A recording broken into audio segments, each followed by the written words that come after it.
Hey, welcome back to PM with the Trigger. Trigger back with you on this wonderful start to a new week. So we got to change the scorecard, change the announcements, get back onto another great week with you. And let me ask you, when you get into presentations, whether you're on the live stage, whether you're on the video, whether you're doing an interview, there's a big shift going on with audiences now. Audiences are communicating, listening, and receiving different than ever before. Have you made the adjustment? Have you made a change in how you communicate to the audience of today? Because it's not the audience of yesteryear or even 2 years ago. The audience listening, the audience engagement, the way we need to communicate and grab the audience has changed dramatically. Hey, it's a Trigger, Rich Bontrager. Welcome back to 2 p.m. with the Trigger. We're getting into it right away here today because it's really, really important about how you can engage and connect with it because of how we're listening and, dare I say, of how we're not listening anymore. Listening skills have changed. How we need to communicate need to change because we want to get back to a deeper conversation. We need to change the way we communicate so we can get the long play, the deep dialogue, the interaction going, but you don't start that way. It used to be keynote speakers would get on stage, great introduction, you get out there, you start rolling, and the introduction would go, and you'd go for 45 minutes to an hour. You would go 1 point, 2 point, 3 point. You start plowing through what you're communicating and what you're saying. You'd have your clicker and you'd go. And you get to the end, they got the standing ovation, they meet you in the back of the room, they sign your book. Maybe you get an offer or two to come speak someplace else. And you rinse and repeat and you packed up and you went and did it over and over again. Those days are gone. If you're a public speaker, you know that to be very true right now because the audience is no longer 2, 3, 5,000 people very often. It's now down to a couple hundred people in the room. So the mass auditorium has changed to be an intimate setting. Have you changed the way you communicate to a more authentic and intimate way of communicating? Really, it's a major seismic shift. And if you don't grab a hold of how you do this, if you don't get into understanding how to do this, you're going to get left behind in the new world medium. Great to have Stroke TV back with us once again. Great to see you. Hope you're tuned in and we're revved up today. We're ready to get into this whole audience engagement and listening way of doing things. So one of the biggest tips I want to give you again, and I touched on it about a week ago or so, the emails blew up. I got a lot of feedback on other areas, but I began to get into this conversation of who are you talking to? There we go. Everything's going remote. There we go. Jan, you jumped right in there. Great to see you, Jan, as well. And it's not just being remote. The speed that we're scrolling, we're moving, it's headlines. It's little bylines. Now, we do want to get to the meat of it. By the way, AI has taken over. Welcome to the party at 2 p.m. live. Isn't that awesome? AI is everywhere. That's a brand new camera. We just upgraded to Rock to Stage. We have no idea what it's doing yet, but it's pretty cool when it pops up. But because of AI, because of how we're shifting, everyone's soundbited and short and scrolling and moving so fast, we have to learn how to communicate that way. But here's the crux of it. This is huge. It's mass media communication, but it's not. If you have a podcast, you're trying to work mass media, you're trying to be the new radio, you're trying to become that other person, that other thing for people to know and understand. Right now, we've got Jan, Aaron connecting, talking. That's what I'm talking about. This has now shifted to an intimate conversation. If you've been to a Rock the Stage show, if you've been to some of the other interview type shows that I run, I very rarely call them interviews. We're having a discussion, we're having a dialogue. People are craving for discussion and dialogue. And yes, even on the keynote stages, because we're not doing 2, 3, 4,000 people very often much anymore, we're doing 3 to 500. You need to change the way you communicate into a personal, intimate dialogue. Yes, it's still mass media, but talk to one person. It doesn't have to be a real person in the room. It can be your family member, your kid back at home, but you're going to talk to one person. You're going to talk to as if you're literally having a cup of coffee, sitting down, having a chat, and talking with them and having a good time.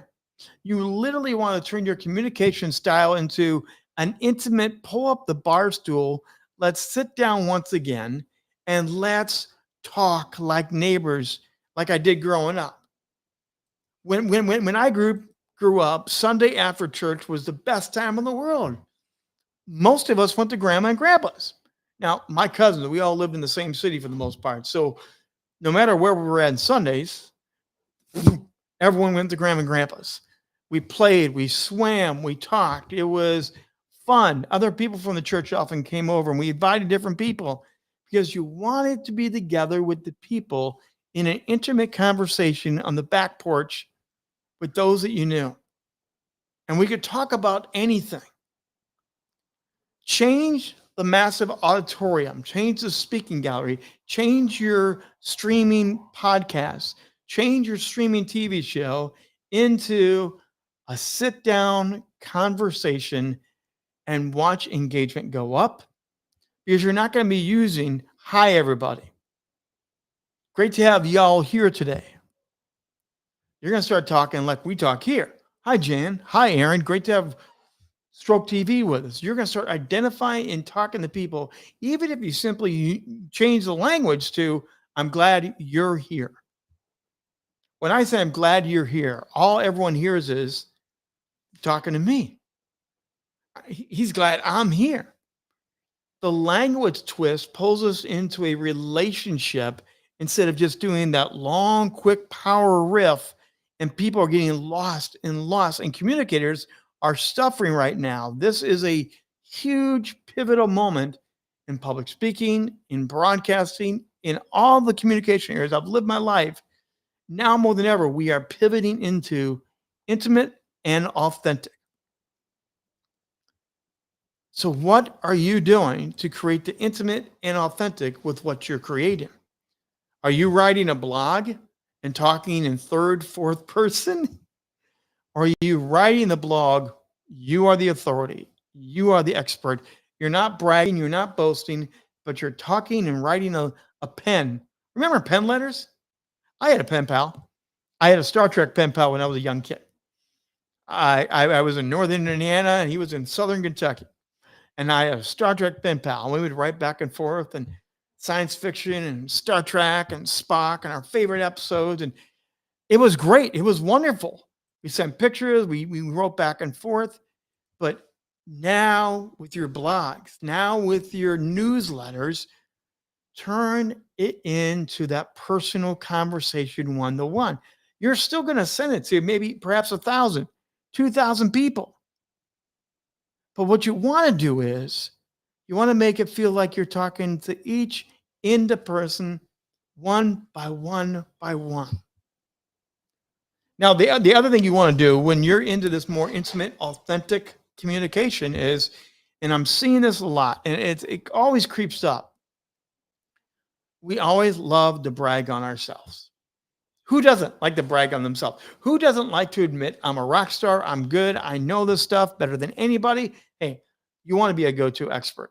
You want to be seen as the guy, the gal that people should call and get to know. You need to showcase yourself. But this is not the way to do it. Hi, Trigger's really good. And I tell you about my 10,000 live in-person speech. No one wants to hear that. What they want to hear is, I was on a plane, I sat down with somebody, had a great conversation this week, and you know what? That was the best part of my week. They want to hear the authentic you, not the stage you. How are you communicating in this new audience shift? Because this is where you want to grab people by the heart, not by the head. We've all done it. We grab people by the head and say, hey, come over here, everybody. And we start pulling them where we want them to go. We want to communicate in a way that literally becomes my heart to your heart. And you feel like, again, you've got your coffee mug, You're having some apple cider for Halloween season, and you're having a great conversation, imparting your wisdom, responding to emails that people ask you a question. Like this past week, what I said last week sparked what I'm doing here today because people are like, "Got to tell me more. I don't understand what you're talking about. We're used to mass media, mass communication." And so people are like, "Can you go deeper into this? Can you help us out?" So here I am, got my coffee mug, and I'm back to talk about being authentic. Here's the thing, Jan, thank you for reiterating that for us, by the way. But when you get into the bragging nature of yourself, people tune out. And why do they tune out? Because they already know who you are. They've gone to your LinkedIn. They've already seen you on your streaming show. They've already seen you on another podcast. Your reputation has brought them to you. So ask yourself, why do I keep propping myself up when my audience already knows who I am? Every week, How to Rock the Stage show. We have the pre-recorded introduction because it's a show. You need that little introduction. So I don't need to brag about who Trigger is. The introduction sets it up. I'm this, I'm that, I'm this, I'm that. And now here's the show. But we spend some time trying to legitimize ourselves before our audience when all we need to do is sit down and say, look, I got this email this week, and this email hit me right between the eyes. It's a great one. And let me answer the question and go into it. Now, this is also going to mean that a lot of your communication is going to be a little bit more unscripted. Now, you're an expert in cars, in motorcycles, in comic books, whatever your expertise is. Aaron's an expert in a stroke. He suffered a stroke, and Aaron now is a stroke genius. He helps people deal with serious injuries and recovery and hope moving forward. He's an inspiration. He doesn't need to explain all that. When you meet Aaron, you kind of get it. But he can be the person that sits there with full authority and talk to you and say, you know what? I know what it's like. I've been there. Here's what I've learned. And he can start sharing his expertise in a way that you're going to receive it, you hear it. And here's a key point. In a conversation, it's two-way. In a conversation, the listeners, the viewers of your podcasts, of your streaming shows, the people that see you live on stage, they will want to email you, phone call you, chat with you. They will ask you a question when you leave the conversation not perfectly wrapped up. Leave the conversation hanging with a little bit of good juice still left on that bone. My mom and dad would always say, finish that up. There's something good on there, kid. You want to leave them that way, that there's something still good to come back for. And they naturally will come back. They will naturally reach out and say, I heard what you said the other day. I love that. I got to ask you a question. You got to ask me a question. I'm listening. And then you continue the conversation on and on.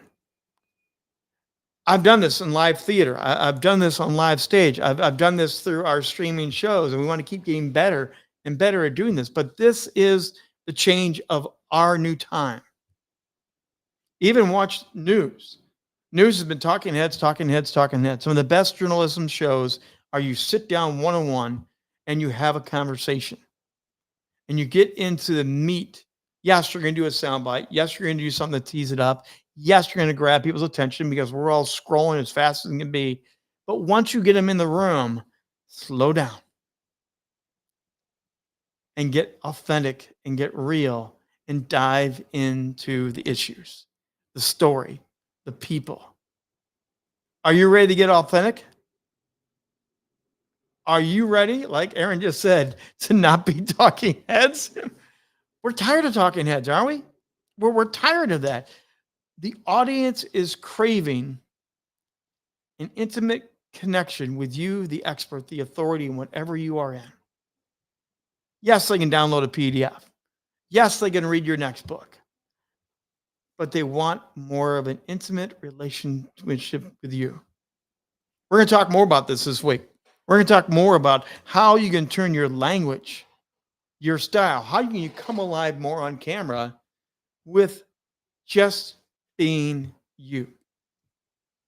You're still professional. You're still a pro at what you do.